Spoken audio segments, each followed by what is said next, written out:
Japan has bullet trains. China has 50,000 kilometers of high-speed rail. Why not America?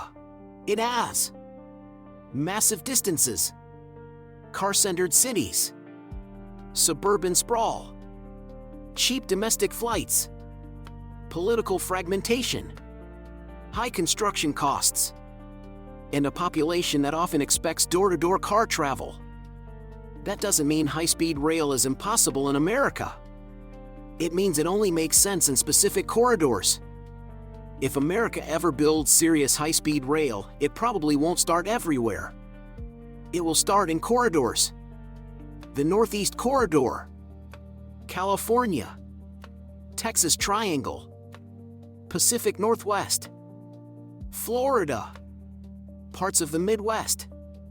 These areas have enough people and city pairs close enough to make rail competitive.